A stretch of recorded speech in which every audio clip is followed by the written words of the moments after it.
Kalau anak-anak dibangunkan jam 4 subuh, di mana letak salahnya dan di mana letak pelanggarannya? Kalau anak-anak dibangunkan, kemudian disuruh membereskan tempat tidur, apa salahnya dan apa pelanggaran hak anaknya? Kalau anak-anak disuruh sholat subuh, apa pelanggaran haknya?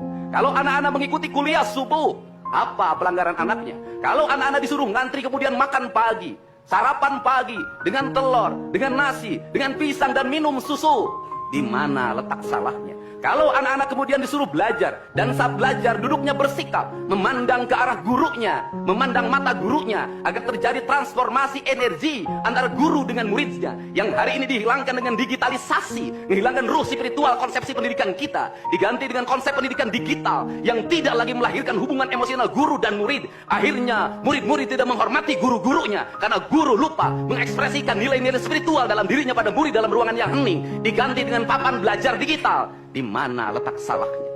Kalau anak-anak itu diajarkan makan siangnya tertib, berantri, berdoa sebelum makan, di mana letak salahnya?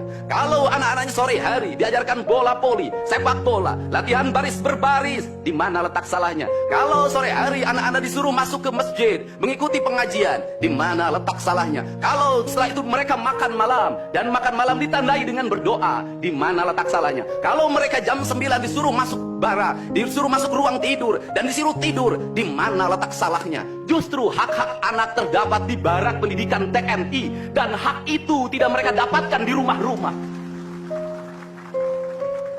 Di rumah-rumah anak-anak tidak bisa tidur malam. Mereka rata-rata tidurnya jam 4, jam 1 malam, jam 2 malam. Di rumah mereka tidak mendapat makanan yang bergizi karena serba fast food.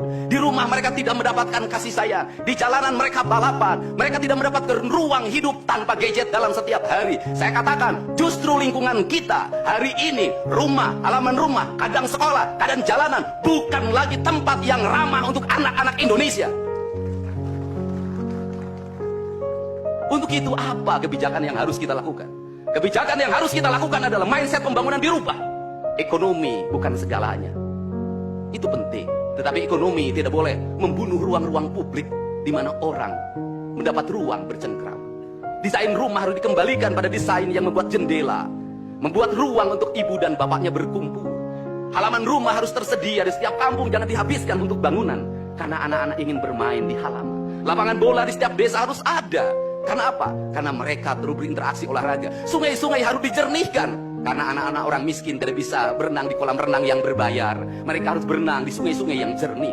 Gunung-gunung harus dihijaukan, karena anak kita perlu hiking dan traveling dalam setiap waktu. Anak-anak kita perlu berinteraksi dengan